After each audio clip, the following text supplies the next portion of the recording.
It is a curious fact that some places keep breathing long after we have stopped visiting them.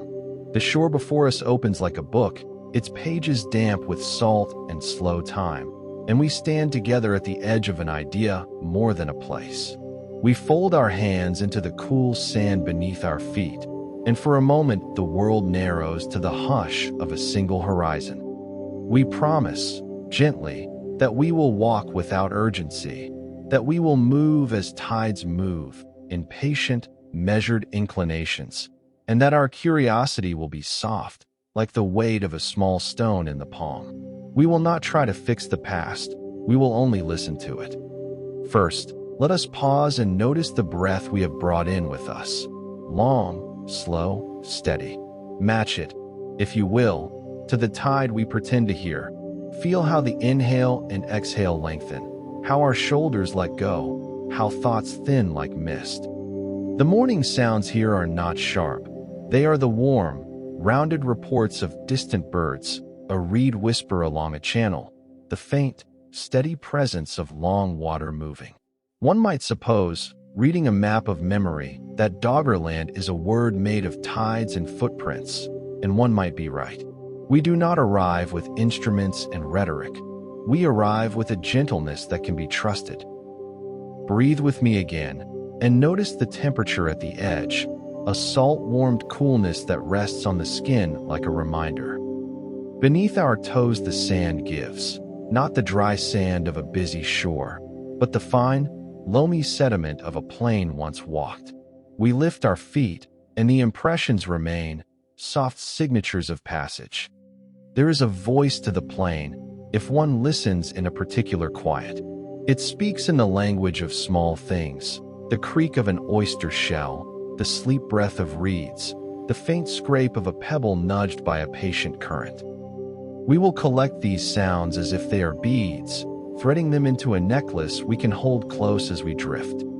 Perhaps you will imagine sweet smoke rising from a distant hearth, the round glow of a low fire that is careful and domestic.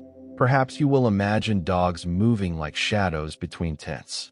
These imaginings are not inventions, but invitations. They allow us to approach the human smallness of that buried plain with gentle, respectful curiosity. There is a soft, scholarly joy in naming things slowly.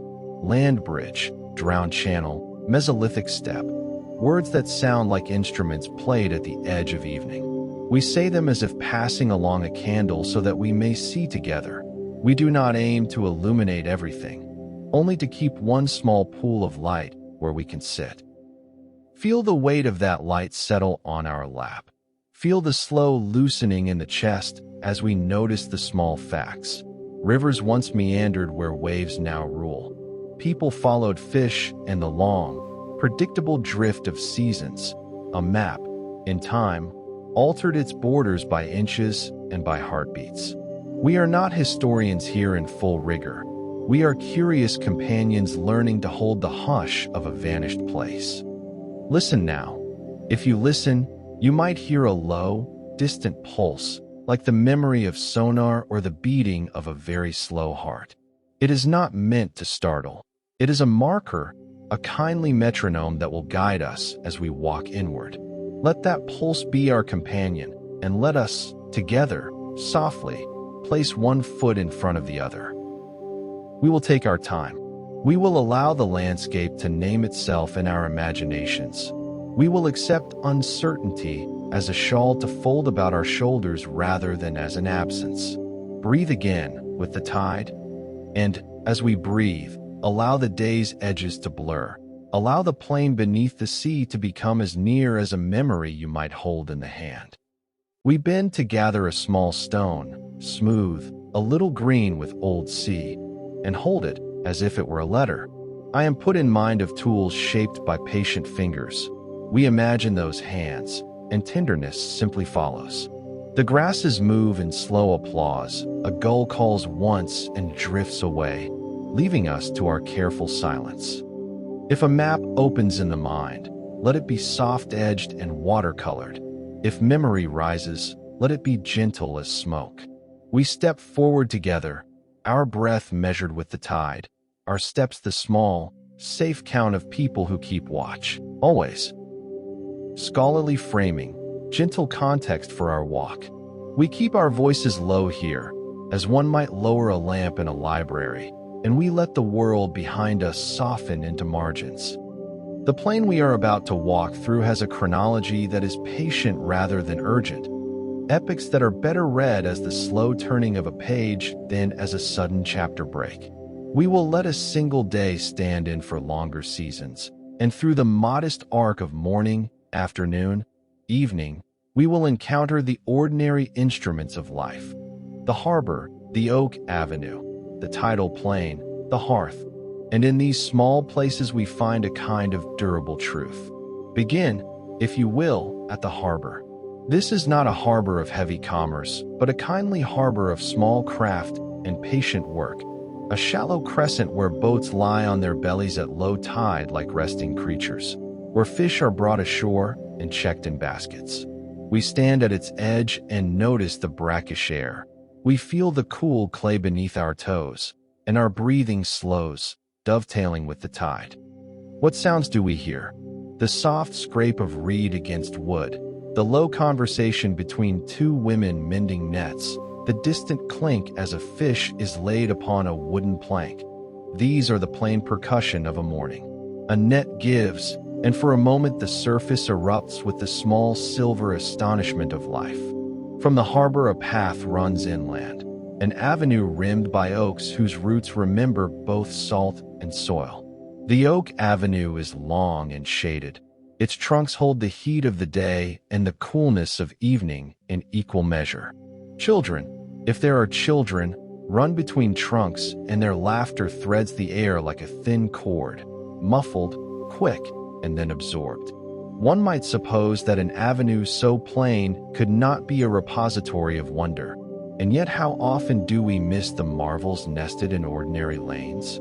It is a scholar's habit to pry open the obvious and find it full. Midday finds us across a tidal plain, a broad, forgiving surface where water negotiates boundaries with a deliberate hand. Salt grasses make a quilt across mud and sand, and the plain tells its people when to move and when to gather. We watch a woman bend to gather razor clams, her hands practiced and sure. We watch a boy set small traps for crabs and then check them with the impatience that only youth allows. The birds punctuate this labor with small calls, as if the plain had its own punctuation marks. What would a day here feel like to the one who wakes and moves through it? As the light softens, we come to the hearth, a modest ring of stones where coals are kept low and stories are passed in half sentences. The hearth is a slow conversation made warm. It shapes the last hours of the day with bread, with dried fish, with skins that are mended and hung to dry. We place our palms near the embers and feel the same steady warmth that warmed other palms in other seasons. There is a shared intimacy in that heat that needs no historical footnote to make it sacred. An aside, softly offered. The scholar may speak of stratigraphy and radiocarbon, but the person at the hearth measures time by recipes and the length of an ember's glow. Throughout this day, small trades and rhythms are constant. The toolmaker taps a flint with the soft percussion of patience. A reed worker twists fibers until strong cordage emerges. A potter smooths clay with a palm that knows how long water will sit inside the vessel. We catalog these sounds as if cataloging dear friends, a tap, a twist, a warmth. When we place our hand in a pocket and find grit there, when we breathe in the smoke of a small fire, history becomes tactile, a slow pedagogy of touch. Do we need names and dates to belong to this place? Do we need to know which ruler signed what decree to feel a seam of kinship with a hand that set a stake into the earth? Perhaps not. The ordinary day offers its own proofs. Repeated gestures, the careful timing of harvest and mend, the patient negotiation with tides. These are the calendars that mattered most to the people who lived here. They are the calendars made of muscle and smell rather than ink. Consider, for a moment, how the day measures itself in small hums. The rhythm of a net being hauled, the the tiny percussion when a bead is threaded, the hush that falls when smoke steadies above a pot. These are temporal markers as precise to a life as any calendar. An aside, scholars speak of stratigraphy in cores. We prefer the language of bread and tide. We notice the concordances of life. Feel how the earth gives where you place your foot. Notice the temperature of the air at the hollow of the elbow. Let your breathing align with the low rhythm of the water. We continue our day together, moving from harbor to avenue to plain to hearth. And with each step, we weave the small noises of life into a larger, comforting pattern. Primary mystery unfolding. The map, the sonar, the quiet revelation. We come, after our slow day and the soft cartography of memory, to a quieter work, the map that keeps appearing between the fingers of time. It is a curious thing to find a line drawn where there is now only water, a pale, patient margin that insists on being read. We lean over this map as if over a small fire, and the chart's colors are gentle. Ochre for old banks, slate blue for channels, a smear of green where reeds once gathered. One might trace a river with a thumb and feel suddenly intimate to the plain, and that intimacy is itself evidence enough for the kind of attention we have come to bring. There are three ways, perhaps, to speak of the plain's disappearance. The first is the patient way. The sea, patient and incorruptible, rises in inches and then in breaths, and people, with the slow logic of survival, move their tents, build new hearths, and become acquainted with inland routes. We imagine families stepping a measured pace back from the salt, measuring a hearth's warmth, and then choosing to keep it 1 foot further, one small memory at a time. This is the theory of the steady tide, and it sounds, if we say it aloud, like the gentle arithmetic of a life. Step, hearth, step, ember. The second theory keeps a different tone. It is the idea of sudden rearrangement, of an inlet opening where none stood before, a breach made by a season's anger and then left to knit itself. In this telling, whole channels might change overnight, and a village that woke to birds and smoke might wake the next morning to water at its threshold. Yet even this does not need to be cast as catastrophe. Consider it instead as the landscape signaling with a new voice, asking its people to learn a new language of crossing and pause and cautious passage. The third possibility is a human one, that people do not only respond to change, but sometimes hasten it through their own small adjustments. Peat cut away for fire, reed beds thinned for boat making, slow alterations of drainage that, multiplied across seasons and decades, nudge a plain toward the sea. This is a difficult theory because it places us in partial authorship of the disappearance. It asks us, softly, to consider that the lives we live shape the land we inherit.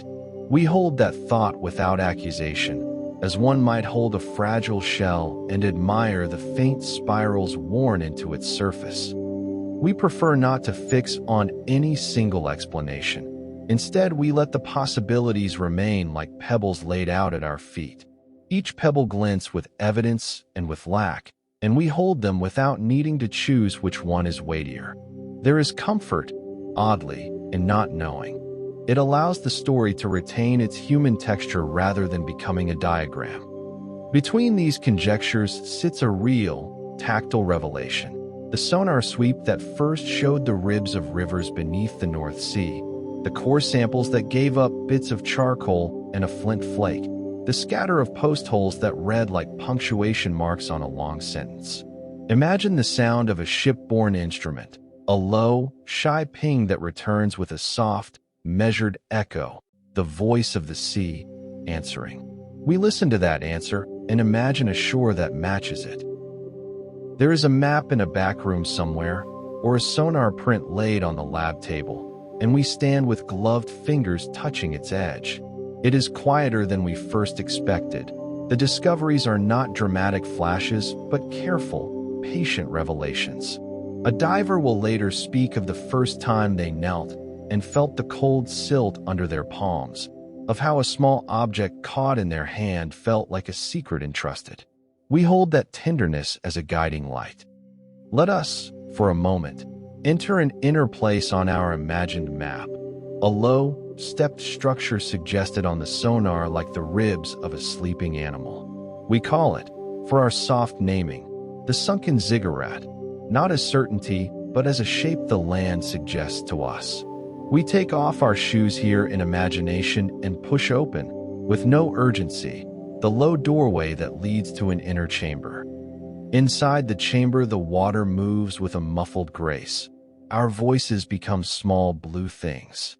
We hear the slow rubbing of silt against carved stone, and in the dimness, a single object gleams faintly where it has been preserved.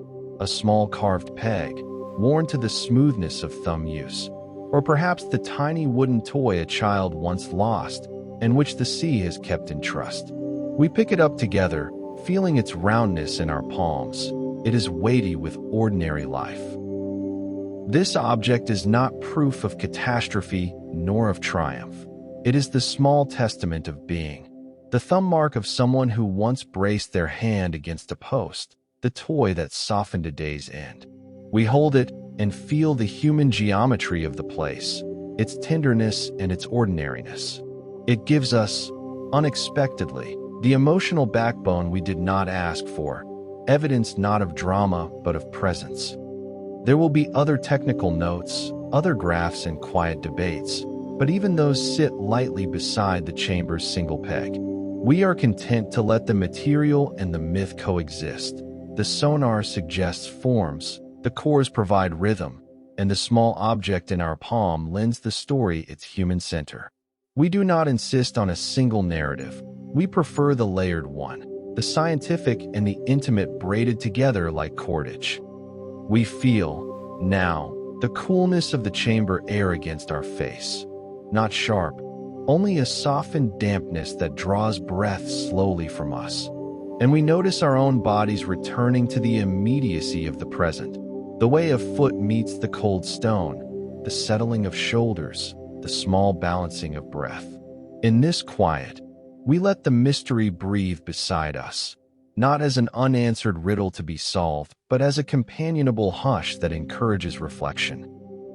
If there is an ambiguity hooked to carry us forward, it is this. What matters more, the manner of the plane's leaving, or the small lives it sheltered while it was with us? We leave the question lightly folded in our palm, and we continue our walk, the map under our arm and the soft peg kept like a talisman against the chest. The murmurs of machines and the whisper of lab coats will return in later parts of our journey, but for now we carry the chambers quiet with us as we step back toward daylight, mindful of the pulse that guides our pace.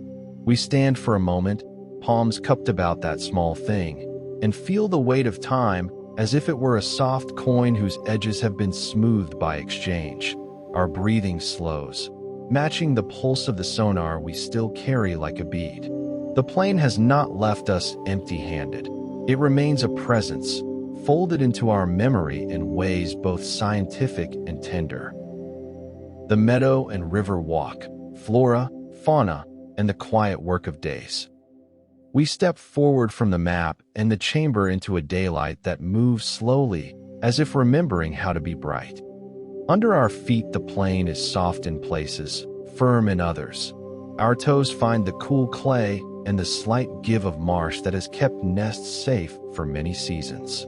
We notice this with the small gratitude of people who know their bodies, the way the ground receives our weight, the slight tightening and then loosening in the calf as we place one foot before the other. Walk with me now along the edge where meadow meets river.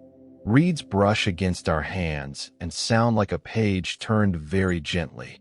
The river speaks in long, low syllables, and we listen as if it were saying something private. There are shells tucked into the grasses like polished coins, and when we stoop and pick one we find that it is warm from the day's slow work in the sun. The smell of wet earth rises, peat, a faint sweetness, the kerosene-soft smoke from distant hearths.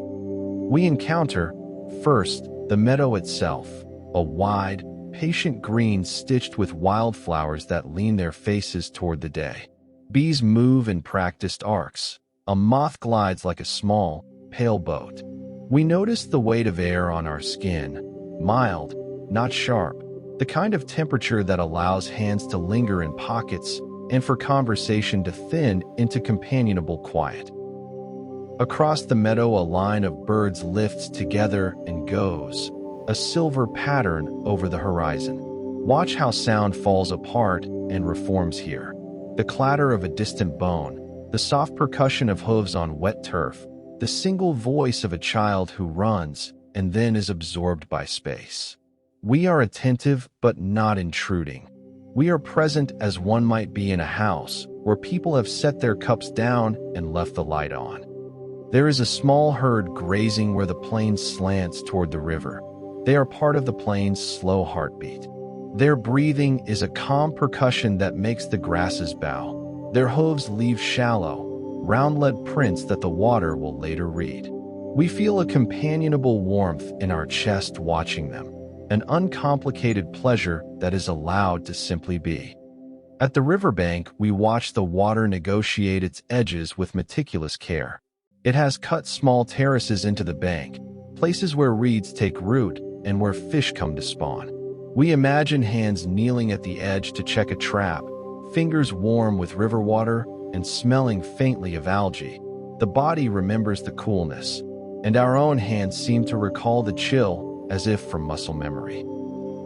Near one bend of the river stands an old reed boat, upended and drying like a patient animal. Its ribs are smooth from repeated use, and a small bundle of cordage lies beside it, cord made by twisting fibers until they yield a quiet strength. We imagine someone last season wrapping that cord around a post, humming under breath, the rhythm becoming a mnemonic for knots and for returning. We pass a row of small plots, each tended with careful hands, beds of herbs, a line of tubers, woven fences that give. The work here is quiet and iterative. A woman tests soil with her thumb, a man mends a basket with slow, rhythmic taps, a child watches and learns. There is joy in repetition. There is knowledge encoded in the micro-gestures of the day. Observe how the simplest motions, pull, twist, press, are repeated until they make a culture. The meadow offers sound in layers. Close up, a reed snapping softly, the whispered clack of a shell against a stone. Mid-range, voices folded into domesticity, a laugh that sounds like wind through leaves. Far, the river's long statement and the plain's patient susurrus. This stratification of sound feels like a score that the people here learned to read from birth. We, as listeners, find it soothing to let our attention move between these planes. There are small, deliberate objects scattered in our path. A smooth pebble with a thumb mark, a shard of pottery with a deliberate rim, a bead that has lost most of its color. We pick them up with the respect due to fragments of a life. Each object is a quiet argument against the notion that the plain was empty of meaning. It was full, in ways that mattered only to those who lived within its slow measures. Sometimes, between the meadow and the bank, we find evidence of play. A child's mark pressed in wet clay, the half-finished weaving of a reed mat, a toy made of bone that someone tuned into likeness by a patient thumb. These are the smaller grammars of daily life, and they move us more than grand narratives ever could. We feel our shoulders drop at the sight, and our breathing widens, an easing that comes from meeting the small tendernesses left behind. Evening descends in the plain with a gradual hush. Shadows lengthen along the reeds. The color of water softens, and the meadow's noises take on a rounded, softer shape. Fires are lit at the hearths with deliberate, unhurried methods. Steam rises from pots that have slowly held the day's gathered food. We return, after this slow circuit, toward the line where sea and plain keep their complicated conversation. Before we go, notice the small domestic rhythms. The basket set to dry, the whirl of cordage, the soft rubbing of two stones to shape a blade. These are not heroic tasks, only honest ones. and they build a sense of belonging measured in the weight of repeated motions. We shoulder our small attention like a pack and step onward, carrying the plane's modest certainties with us. We carry this quiet as promise. Seasons, time, and the gentle measure of change. We allow ourselves here to be patient with time, to treat centuries as if they were long, deliberate breaths.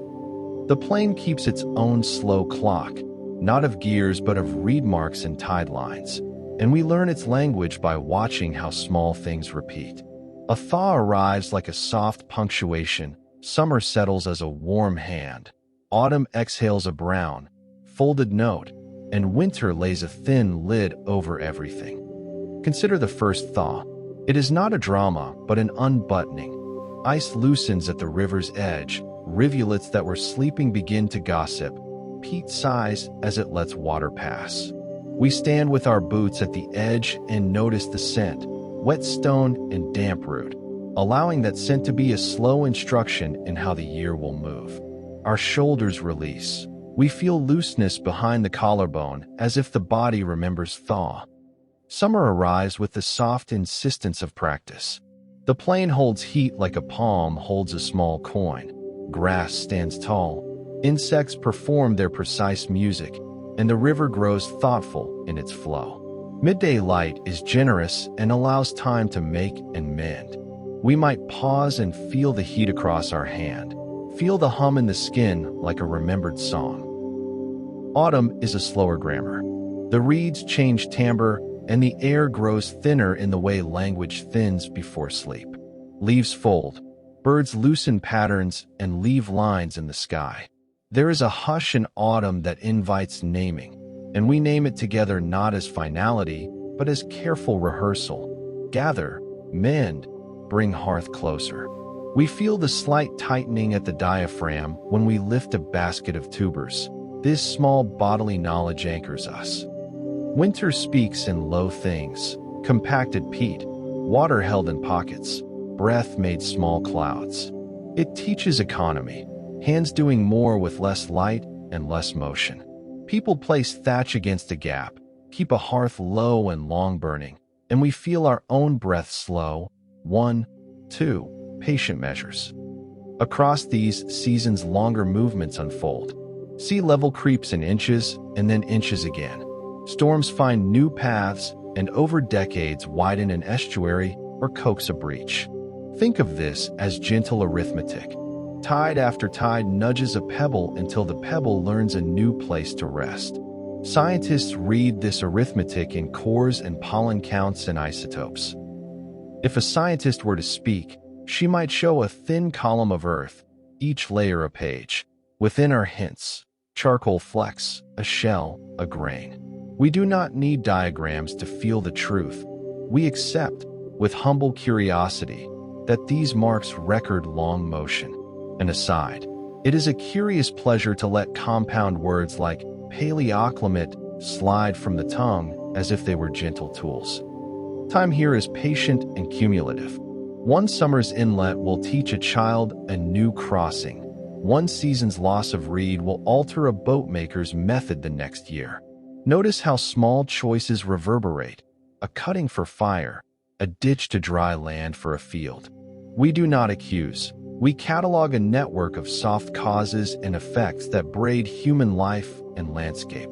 We notice our own hands imagining how they would gather a reed or cup a small fish. We should also touch, gently, on how scholars come to know what the plane taught. They extract cores like thin ribbons of time, each layer pressed with season and story. Pollen grains are counted like letters and isotopes read as accents. The lab work is patient and domestic in its way, more tending a garden than striking rock, and its findings come as careful testimony, not as sudden revelation. We hold such testimony as we hold our small pebble, with quiet attention and no rush. Also present are cultural echoes, songs that named crossings, lullabies that remembered channels, place names that insist upon a shore now gone. These traces drift into our present and touch us. Let us mark slow time steps together, as if counting beads on a long rosary, each bead a stanza. Step, and the hearth sits slightly further inland. Step, and a post is raised a finger's breadth higher. Step, and a new terrace appears where children once played. Step, and the plain rearranges in small increments. Step, and the waters learn a new margin. These lullaby stanzas are comfort. Repetition itself is the solace. We repeat not to fix a date, but to feel the soft arithmetic of living things. Do we prefer a single dramatic moment? Perhaps some stories do, but for our purpose, the slow accumulation is kinder. It allows us to imagine people who adapt and persist without melodrama. As we walk these seasonal lines, we find consolation in continuity. There is comfort that the plain taught its people how to live slowly, and those teachings now sit folded in sediment like pressed leaves. We take one last breath with the season in mind. Inhale thaw, hold summer, exhale autumn, and let winter settle us like a blanket. We carry these long breaths as habit now, a way of measuring our own time as we move through the journey. Breathe with me once more, slow and patient, and we will step forward. The slow flood, geological perspective, and human responses. We speak here of water as if it were patience itself, a quality that gathers small increments until an edge, formerly firm, yields. In our hands, the idea of rising sea level becomes an almost tactile lesson, not a sudden swallow but a long, gentle alteration of margins. We stand on the plain and imagine measures that are quiet and incremental. A post is raised a finger's breadth higher, a hearth is nudged, a path is prolonged by a single step. The geology of such motion is patient and literal. Sediment moves like a slow hand, depositing and abrading, while storms act as punctuation marks. The years translate into new grammar. Picture, with me, the river mouth widening across centuries, its braid channels settling into a pattern that in time changes the land's vocabulary. There is no single villain here, only processes whose pace exceeds our ordinary timescales. Feel the texture of that explanation in your body, the scalp of the ground, the thin sheen of river silt underfoot, the way your ankles register a tiny difference when you step where marsh has gained inch by inch. We attend to these small sensations because they make the abstract knowable. Our breathing matches the slow arithmetic of the shore. 1, 2, 1, 2. And our shoulders soften as the idea becomes less of a distant fact and more of a lived understanding. When scholars speak of isostatic rebound and meltwater pulses, their phrases are gentle tools rather than thunderbolts. These words are attempts to name processes that shape coastlines slowly. Imagine the weight of ice retreating and the land's slow nomination back toward equilibrium. Imagine rivers that find new courses as the Earth's surface nudges itself awake. These are the long mechanics behind the plain's rearrangement. There are stories, too, of storms that press their cheek against the door. A storm will not always remake a coastline, but an event of concentrated force may open a throat where water had none and leave a new pattern that the next generations must learn to speak. We say this without drama. The event, when it occurs, is not an apocalypse, but a lesson in navigation and patience. People learn new crossings, they adjust the timing of harvests, they fold their lives to new rhythms. Observe, with our hands in the sand, the human responses that such change invites. There is adaptation that is pragmatic and beautiful. Platforms raised a little higher, boats redesigned with a shallower draft, reed beds tended to direct water, fences and ditches altered to keep channels stable.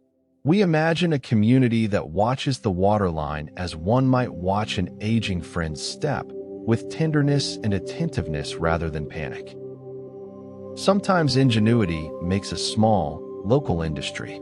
A family learns to lay stones that slow a small creek. Another develops a knot that resists slick rope. A potter alters the lip of a jar so it sits more securely in a drifting basket. These are not heroic inventions, but patient craft. adjustments refined across seasons until habit becomes culture. We notice our own fingers making the motions as if remembering a knot we once tied. The body is a repository of memory as much as the land. There may be instances where loss is measured not in suddenness, but in accumulation. Do we, then, assign blame? We do not. Instead, we observe that human action, environment, and chance braid together. Peak cut for winter fires, the channel eased by a dozen small changes. These are acts of living rather than calculated design. We hold the possibility of shared causality lightly, like a shell between two palms, examining its spiral without judgment. There is, I confess, a melancholy to this patient arithmetic. To watch a shoreline alter over a generation is to learn to love the mutable as companion rather than property. Yet there is also a steadiness in the learning. People reconfigure their lives with creativity and care. We picture a community passing down a map not of ink, but of gate. The place where you carry your child to cross the stream, the stone that marks a safe shallow. These are living maps that travel in bodies and in speech. Imagine, then, the small monuments people make to anchor themselves, a post set into a terrace, a ring of stone leveled against surge, a leaning marker that says, in its mute way, we were here and we adjusted. These markers are not always built to outlast the sea. Often their purpose is for the next season, for the next child. They are tender acts of defiance and care, and we, as observers, feel them as less of a protest and more of an ongoing conversation. In some quiet corners we find stories of retreat chosen deliberately. A family decides, with heavy lightness, to move inland 2 fields. They leave a favorite mat rolled and a pot rinsed at the threshold. There is grief in such a decision, but also a strange ceremonial letting go, the placing of a talisman on the path, the naming of a tree before departure. We imagine their hands and the carefulness of their farewell. Our own bodies respond as we tell these things. Notice now the hollow at the base of your skull, the softening there as tension leaves. Feel how your ribcage expands on an inhale and releases on a long exhale. These are the small physical echoes the story intends to encourage, so that knowledge becomes a kind of lullaby for the limbs. We close with the image of a slow tide that both takes and teaches. The geological and the human are braided in patient exchange. We carry forward the sense that adaptation can be quiet and dignified, that the plane's leaving is not only loss but a prolonged pedagogy, and that those who lived here responded with humane ingenuity that deserves our tender attention and memory too. Archaeological echoes, artifacts, footprints, and the small testament. We lower our voices as if in a library of silt and step close to the slow work of reading what people left behind. There is a tender rhythm to excavation, trowel, brush, patience. We bend together and let our hands be careful observers. We feel the cool grit under the fingernail, the small give of sand as a layer is revealed. In the quiet light, a pot rim appears like the crescent of a small, remembered moon, and we hold our breath with it. One might suppose that grand monuments do all the remembering, and yet it is often the smallest things that speak truest. A flint flake shaped by a precise hand, a bead threaded in a sequence that matched a child's collar, a scrap of hide softened by use. These fragments are intimate letters. We read them slowly, with the polite curiosity of companions at a bedside. Listen to the soundscape of the dig. A soft clink as a shell is lifted, the almost inaudible rasp of brush over bone, the distant murmur of seawater past a piling. These noises are not clinical. They are domestic and human, and they fold back into the story as gentle stitching. We find patterns in repetition, the same kind of notch on many blades, the repeated shape of a hearth that suggests a recipe passed down through generations. When a footprint is revealed in the trench, a shallow cup in compacted peat, we imagine the body that made it. The heel, the angle of the step. We feel, briefly, the echo of weight in our own feet and notice how our ankles answer to that remembered balance. It is a small, vivid way to be present with the past. We sense gesture rather than recite dates. There are beads, often, that surprise us by their mundanity. A bead may be dull with age, yet have been, once, bright with a child's attention. We pass such things between our fingers in imagination, noting the way a thumb smoothed its edge. I am put in mind of an evening when, perhaps, a child tucked a bead into a pocket and forgot it as the stars moved on. We hold that forgetfulness kindly. Tools make a different kind of language.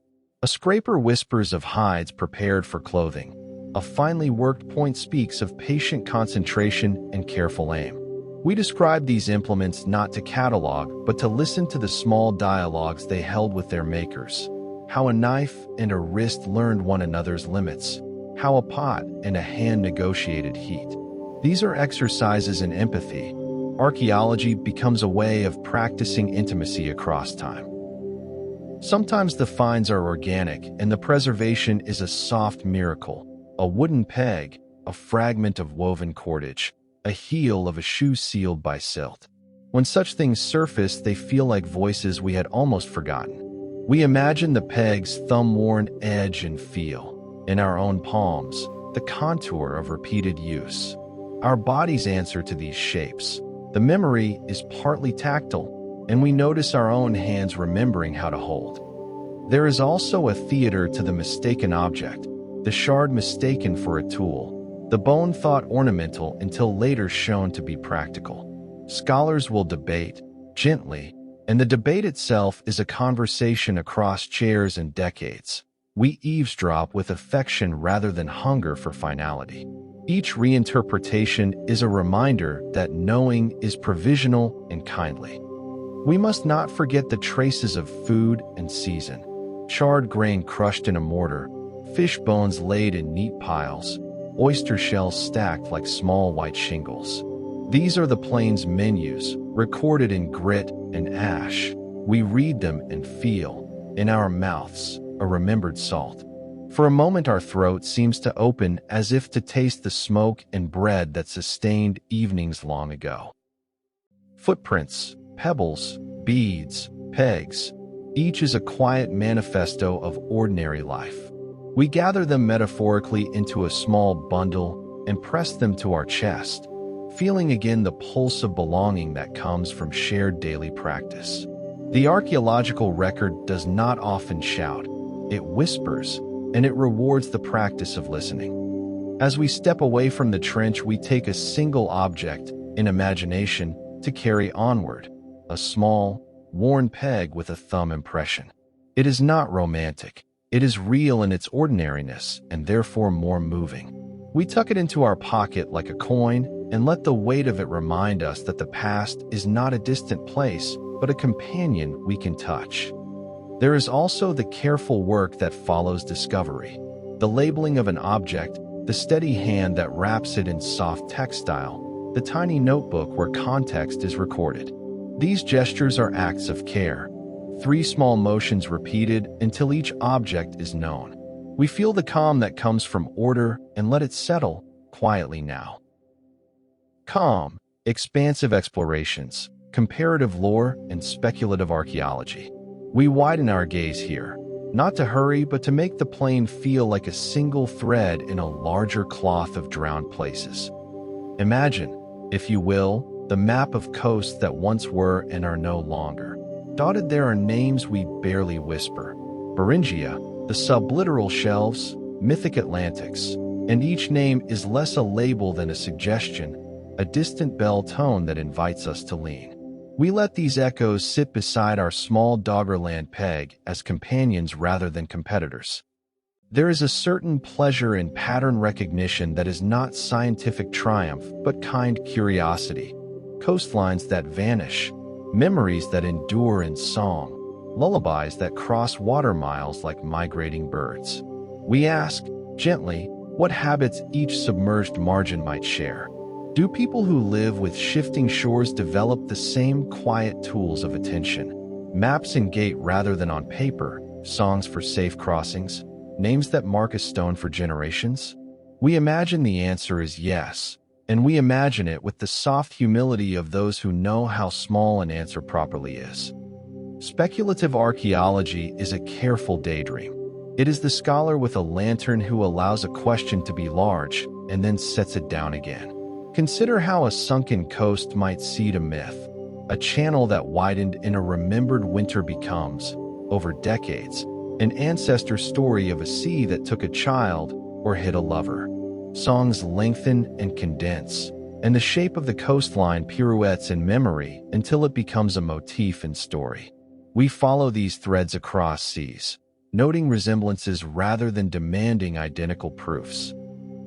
There are whispers, soft and delightful, of people's naming lights for fishermen who never returned, of cairns set where a boat once found purchase, of lullabies that kept the pulse of a crossing steady. These cultural echoes are not universal stamps, but the small obsessions of particular communities. We imagine a coastal singer teaching a child a refrain that is, at once, a navigational aid and a prayer. The refrain moves between words and gesture, and it is carried in shoulders and in the way feet find safe stones in a current. When we compare Doggerland with other submerged narratives, we do so as one might compare recipes, noting shared ingredients and divergent spices. The core elements recur: migration, adaptation, memory, but the flavor each place yields is distinct. In one coast, the memory becomes a ritual of leaving. In another, a festival of return when weather allows. In yet another, a set of technical adjustments to boat design that quietly alters a culture's crafts. We savor these differences as if tasting broth warmed over many hearths. Sometimes these comparative musings suggest a soft hypothesis rather than a claim, that submerged coasts produce a particular kind of resilience, an attentiveness to thresholds, and an economy of movement. Where land and water argue, people develop small economies of care, techniques of preserving reed, rites to mark moving milestones, songs that anchor place in the body. We do not pronounce this as law. We offer it as a comfortable inference, a way of thinking that relaxes into a useful possibility. There is also a mythic undertone that follows such comparisons. When a coastline sinks, the remembered landscape often accrues symbolic roles: gateway, test, lost garden. This is not the sensational Atlantis of fevered imagining. It is a quieter, more hospitable mythic practice, places that teach moral lessons about prudence, songs that remind one to mend nets, stories that advise when to move a hearth. We treat these myths like old friends, sometimes oblique, often practical, always human. Consider Beringia, not as a distant curiosity, but as a sibling in this family of coasts, a broad plain that once connected continents and carried lives across cold, wind-swept grasses. Its story is different in climate and in scale, yet it shares with Doggerland the intimacy of routes people learned by foot and song. Think, too, of those mythic Atlantics that hum beneath certain poets' lines. There the sunk city is a moral mirror. Here it is a domestic archive. We let the resemblances comfort rather than flatten, and we let difference remain a small, useful surprise. Speculation, when treated as a tender instrument, can be restorative. We allow ourselves to imagine how a community might compose a map of memory: stones heaped at safe fordings, a knitted rope whose knots encode a calendar, a lullaby that names currents. These maps are embodied and carried in hands and hips and in the cadence of speech. They are not found on a table, but live in gait. We picture the small rituals that teach a child where the water is safe to cross, and we feel our own gait slow in sympathy, the muscles remembering the long habit of care. There are also scientific comparisons that help anchor our daydream without undoing it. Palynology and sediment cores show patterns that repeat in surprising places. A spike in certain pollen here echoes a similar spike in a distant shelf. Charcoal fragments remind us that hearths burn wherever people gather. These technical parallels are not trophies, but gentle confirmations that certain human behaviors recur when coastlines are mutable. We tuck those confirmations into the pocket of our walk and keep moving. Folklore and data braid together in a comfortable way. One provides texture, the other rhythm. We take folklore for its attention to meaning and the data for its attentive proof, and we soften both into a single reading that does not insist on purity. Imagine a story told beside many different fires that names the same stone as both safe and sacred. Imagine a core sample that shows the same species of reed over centuries. Each corroborates the other, and both keep us warm with knowledge. Let us drift toward a gentle speculation. Perhaps submerged coasts give people a particular kind of language about absence, phrases that mean both loss and guardianship. What we mean to say is that memory here is not simply bereavement. It is a technique of care. To remember is to teach the next generation where to step. We carry these phrases in our mouths as one would carry a small loaf, shared, nourishing, modest.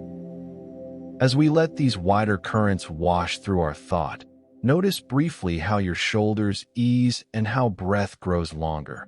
The body learns, with our words, a different rhythm for thinking, one that is patient, comparative, and capacious.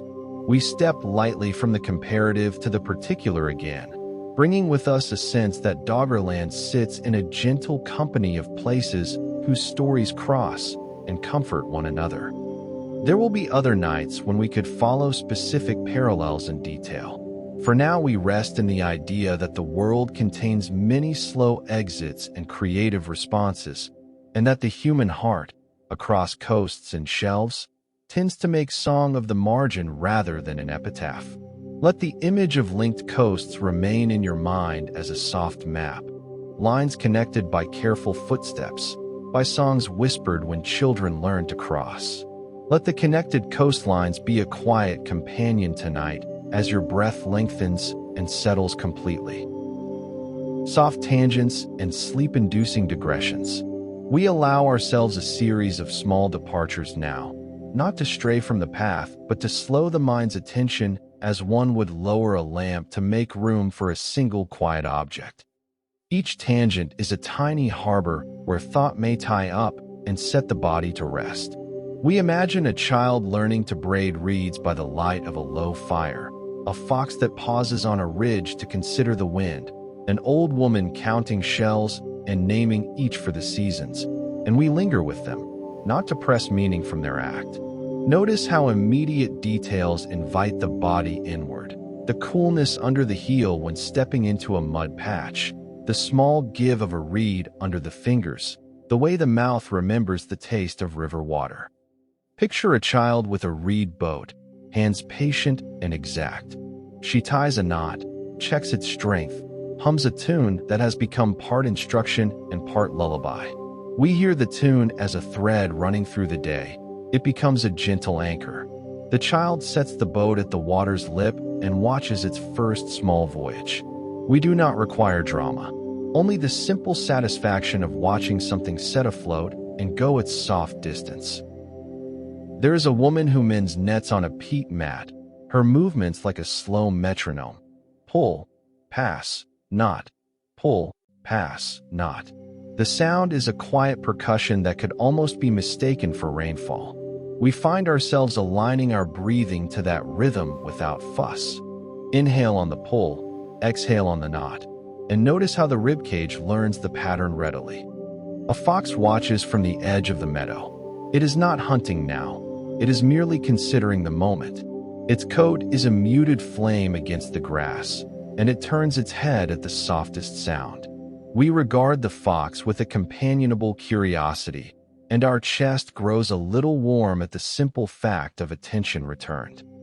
Consider an old man who counts shells into piles: white, gray, pearl. Each shell is named for the tide it came with, and his hands move with the knowledge of many seasons. He does not hurry. His counting is a ritual that measures time as much as quantity. We feel the hush that such repetitive motion brings, the small calm that settles into the shoulders. We drift into a vignette of a night watch. A single lantern hung on a low post, a thin silhouette against the dark, and two people speaking in halves of sentences so as not to wake the sleeping hearth. Their voices are instruments reduced to pitch and breath. They carry more meaning in their pauses than in their words. We let these pauses grow, and we match them with our own inhalations. There are little domestic echoes that are comfortingly recursive.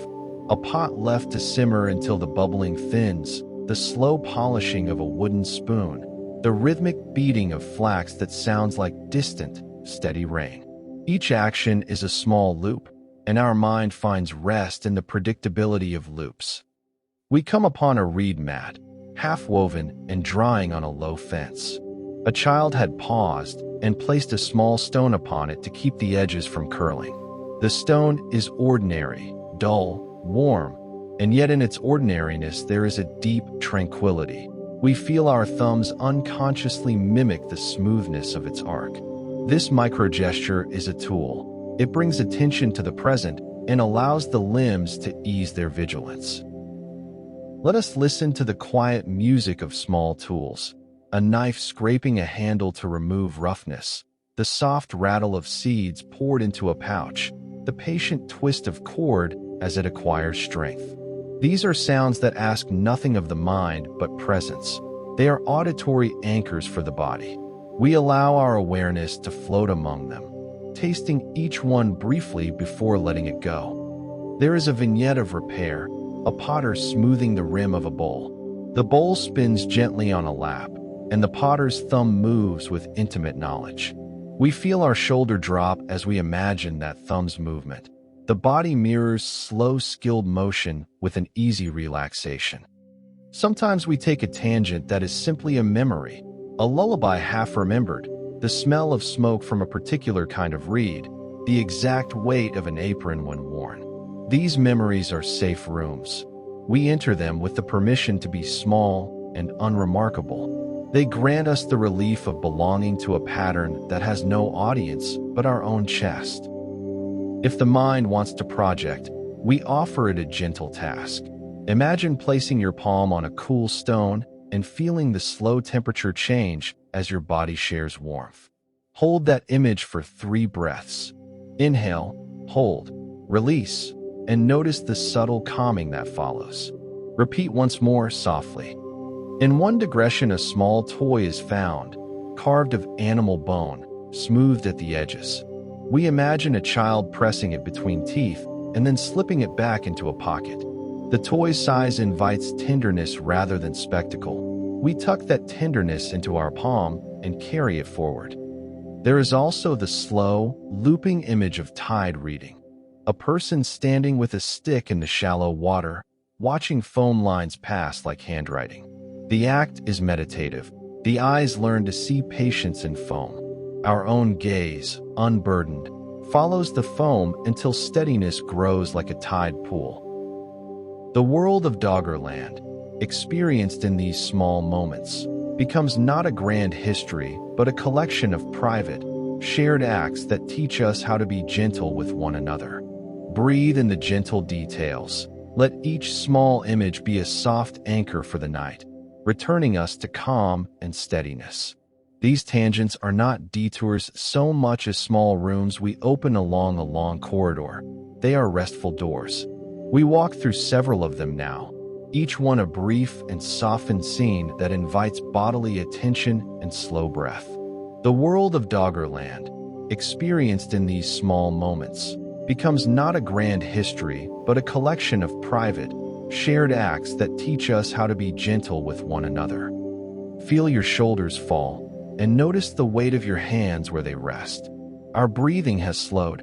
Allow it to lengthen further. We will carry these vignettes quietly into the next part of our walk, letting them cushion the mind and steady the pulse. Emotional undercurrents, melancholy, wonder, companionship. We lower our voices here as if softening the light in a room and let the feeling of the plane settle like a shawl across our shoulders. There is a specific warmth to melancholy when it is shared, It is not a sharp grief, but a gentle folding inwards that makes room for wonder beside it. We notice this in the chest, a small, steady contraction that eases when acknowledged. We remember, we keep, we listen.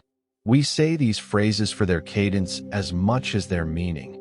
Their repetition becomes a soft scaffolding for the mind. Repetition is not insistence here, but a form of kindness. The mind learns to trust pattern and so can let go. What does it mean, we ask, to carry a landscape within us? Is it like holding a pressed leaf between pages, or like wearing a ring whose cool band grows warm against the skin? One might suppose memory is both object and garment.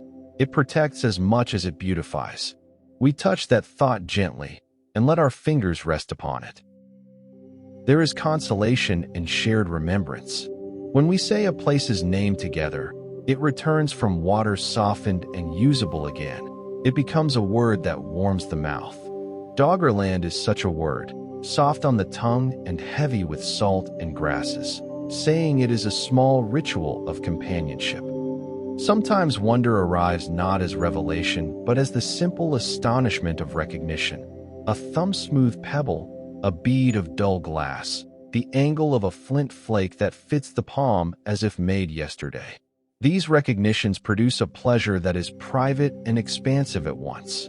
We feel our shoulders unclench, and in that unclenching there is room for gratitude that does not demand spectacle. Companionship here is the kind that sits beside you at the edge of a map and breathes when the tide name is spoken. It is the quiet company of those who know when to pass a cup, to offer a shawl, to let silence sit between sentences. We practice such companionship now.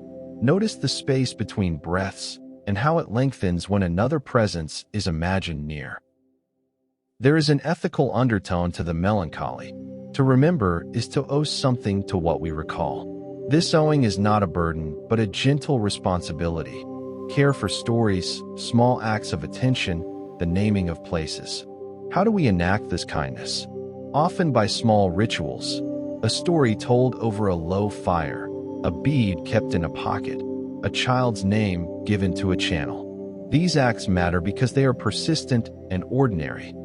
We might wonder whether carrying such memories changes us practically. Does it alter how we cross a river or how we mend a net? Perhaps. Memory animates skill. It becomes a way of choosing a safer stone, of remembering which reed bends without snapping. This is the utilitarian side of reverence, practical care grown from attention. We allow our hands, for a moment, to imagine holding a reed and bending it with care. There is gentleness in letting questions remain semi-answered. We do not need tidy conclusions. The seams of uncertainty are themselves comfortable places to rest. We keep an openness to multiple truths and to the idea that loss and continuity can live in the same sentence. Return to the inner chamber of the sunken ziggurat, the small peg we carried. Feel its weight and notice how it steadies our pulse. It is a companionable object. It asks nothing and offers the simple fact of having been touched. We place it, in imagination, upon our palm and name it as a witness to ordinary life. If the mind reaches for grand meaning, we invite it back to small practice, to mending, to boiling a pot until the steam smells like evening, to knitting a cord that will hold. These acts are the ways communities endure. In them are stored a practical theology of care. We let the mind settle on the ethic of small acts and allow tenderness to expand. We remember, we keep, we listen. Repeat with us now, slowly, these phrases as a lullaby to the mind. Inhale on the first phrase, hold on the second, exhale on the third. Feel how the breathing lengthens and finds ease. Our companionship here is the story's quiet heart. We have walked, we have listened, and we carry the plain's gifts. The melancholy at the edge is not a wound, but a careful lamp, and wonder becomes its companion. Let that lamp rest now as we ready ourselves to let the plain fold back into the sea and into our sleep together now, softly. Quiet resolution, the sea as blanket, memory as tide. We smooth our voices into a lower register now, as if folding a shawl over the shoulders of the plane, and we let the day's small excitement settle into the long, even hush of evening. The motifs that first welcomed us, low pad, distant gull, the gentle metronome of a sonar turned heart, return here, but quieter, as if spoken from another room. We notice how the soundscape narrows to the essentials and how our breathing finds that little rhythm again. Imagine the sea as a blanket, not an eraser, a fabric of blue and green that lays across the meadows and holds them safe in its weight. It does not seek to obliterate, it enfolds. Think of memory as tide, returning in measured waves, each one carrying pebbles and leaves and the small objects people left in their pockets. We place our hands on the fabric and feel its texture, cool, slightly resilient, threaded with shells. There is a gentle circularity to this moment. The map we carried earlier folds inward in our hands. We let its edges soften and its ink blur into watercolor. Let the light dim, let the map fold. These are small instructions we offer now, invitations to the body to release its charting. We stand at the shore and lay down the small peg we have kept. We smooth the grass where a child once slept. We whisper a channel's name that remembers being crossed. These acts are not performed for posterity alone, but for the tender practice of living with loss and continuity alike. The sea's surface glints with hearth memory. In places stones lift like sleeping things beneath water. Our awareness contracts to this smallness, and in that contraction there is peace, the conviction that presence matters more than permanence. We breathe and feel this belief settle like a pebble into the soft mud of the chest. We acknowledge, without drama, the quiet residues of change, terraces that store fish, stone markers that keep a crossing safe, lullabies that name a ford. Each is a small management of memory. Continuity can be maintained by modest attentions. There are small talismanic gestures that people practiced, tying a scrap of cloth to a reed that marked a safe channel, carving a notch into a post the length of a child's hand, whispering a name before leaving a hearth. These gestures feel private and domestic, and yet they reach across years like knitted stitches. We imagine learning one such gesture from an elder and repeating it without fanfare. The act itself becomes the story we pass.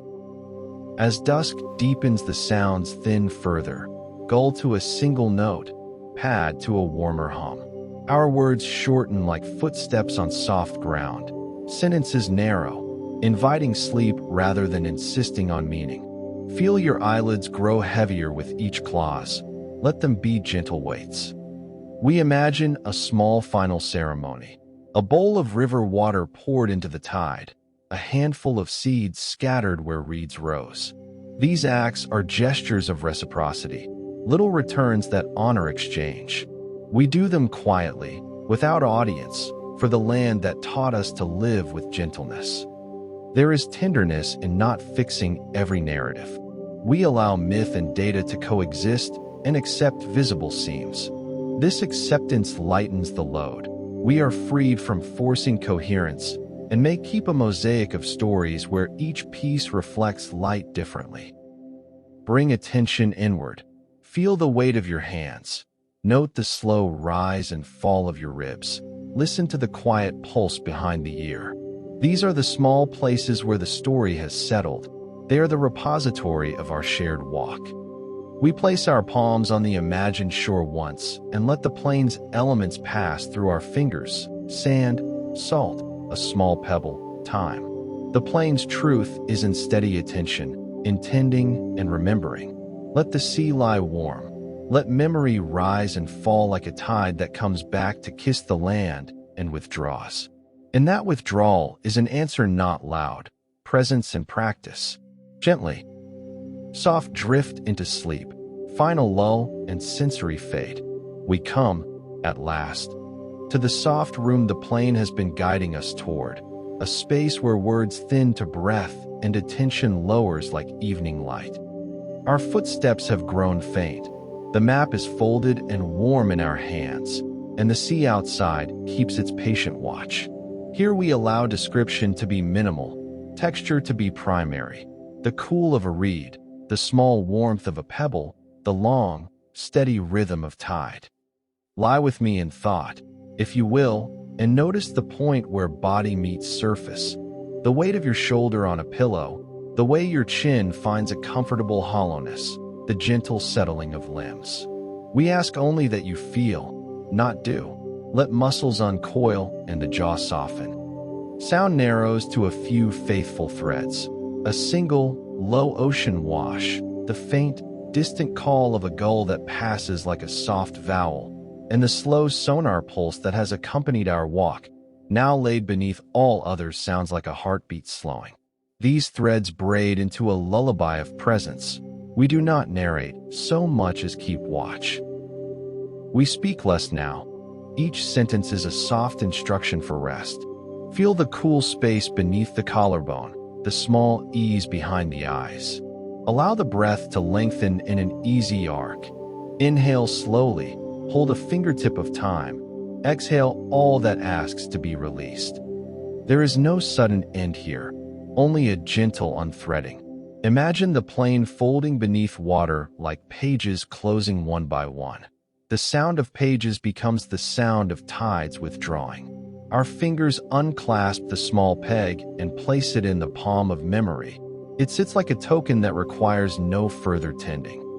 It may help to imagine a slow ritual, a bowl of river water offered to the tide, the light on a small ember dimming, the cordage coiled and tucked away. These gestures are symbolic and practical. They let the muscles know that actions are concluded and that rest is permitted. We pay attention now to the smallest of comforts, the texture of blanket at the throat, the coolness on the back of the hand, the tiny weight of a coin or stone held briefly and then let go. Each sensation is an invitation to descend inward. The body follows the mind when the mind learns to lead with gentleness. If thought rises, do not follow it like a curious bird. Rather, let it land on a branch and sit. Watch it, and then watch the breath again. We practice returning, lightly, no force, only a kind attention, so that thoughts become visitors rather than captains. Let your eyelids close like curtains drawn across a window. Feel their weight as if a soft cloth were lowering them. Notice the tongue uncurling, the jaw loosening, the hands palm up as if offering and releasing.